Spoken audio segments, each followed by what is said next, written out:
Ya, pemirsa, salah satu kebijakan untuk mendukung pemulihan ekonomi nasional yang terdampak pandemi COVID-19 adalah restrukturisasi kredit.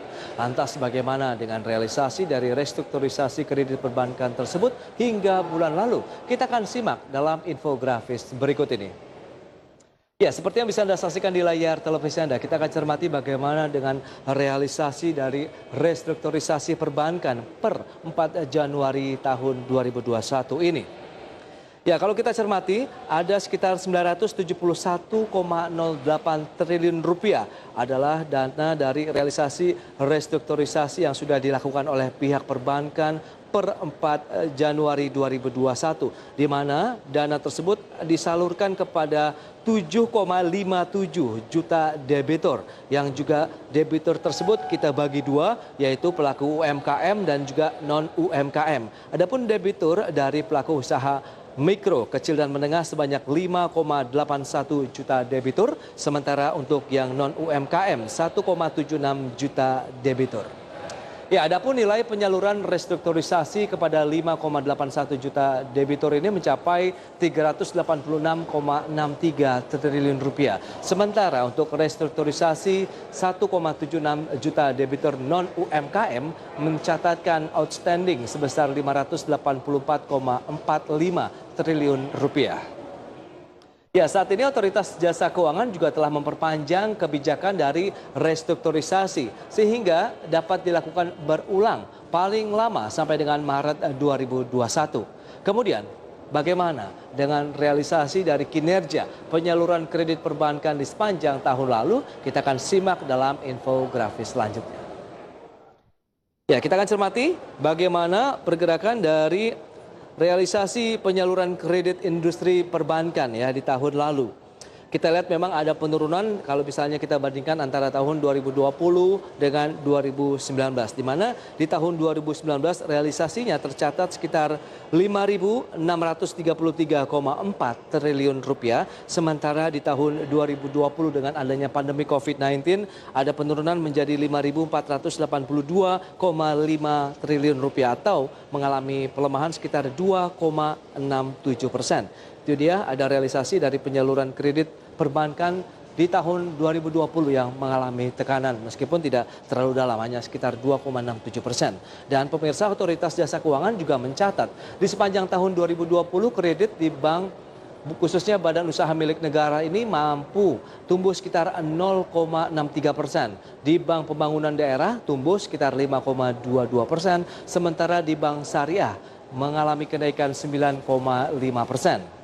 OJK menilai pertumbuhan kredit ini tidak lain didukung oleh adanya penyaluran kepada sektor usaha mikro, kecil, dan menengah. Ya, sejalan dengan proyeksi dari pemulihan ekonomi di tahun 2021 ini, lantas bagaimana dengan proyeksi dari kinerja perbankan di tahun ini? Kita akan simak informasinya dalam infografis selanjutnya.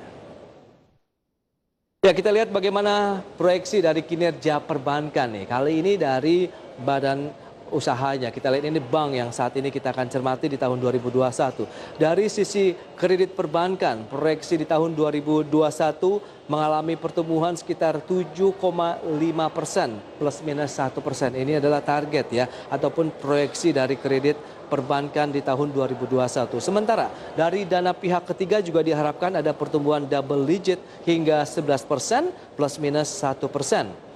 Ini adalah target ataupun proyeksi kinerja perbankan di tahun 2021, di mana Otoritas Jasa Keuangan juga masih menyatakan optimistisnya terhadap kredit perbankan yang tumbuh di tahun 2021. Kemudian hal ini terutama didorong oleh tren pemulihan ekonomi nasional. Kemudian dari proyeksi pertumbuhan kredit sebesar 7,5% juga akan didukung oleh meningkatnya aktivitas ekonomi, kemudian belanja masyarakat, serta investasi.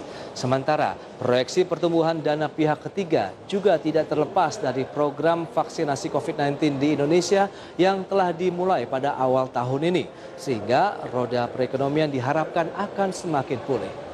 Kemudian pemirsa, bagaimana dengan Otoritas Jasa Keuangan dalam mendukung pertumbuhan dari industri perbankan dan juga keuangan lainnya di tahun 2021 ini? Kita akan simak dalam infografis selanjutnya. Ya, ini adalah 5 stimulus OJK ya untuk industri keuangan di tahun 2021. Apa saja sih yang sudah diberikan oleh Otoritas Jasa Keuangan? Yang pertama, seperti yang bisa Anda saksikan di layar televisi Anda, adalah memperpanjang kebijakan restrukturisasi kredit hingga tahun 2022 mendatang. Kemudian memberikan sovereign rating dalam penghitungan permodalan berbasis risiko apabila lembaga jasa keuangan membeli efek yang diterbitkan lembaga pengelola investasi atau LPI. Kemudian mengeluarkan relaksasi kebijakan prudensial yang bersifat temporel. Kemudian mempermudah dan mempercepat akses pembiayaan bagi pelaku usaha dan selanjutnya memperluas ekosistem digitalisasi UMKM. Itu dia dari beberapa langkah ataupun kebijakan stimulus yang diberikan oleh OJK untuk industri keuangan.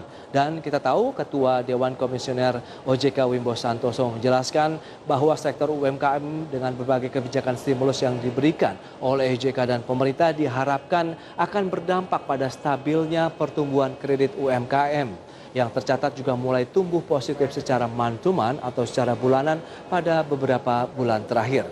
Dan kita pun berharap sinergi antar instansi juga mampu mendorong kinerja perbankan dan dalam skala yang lebih besar akan membantu langkah pemerintah dalam memulihkan ekonomi Indonesia yang hampir di sepanjang tahun lalu terdampak pandemi COVID-19. Baik pemirsa, jangan beranjak dari tempat Anda. Kami masih memiliki informasi menarik lainnya dalam IDX Teman berikut ini.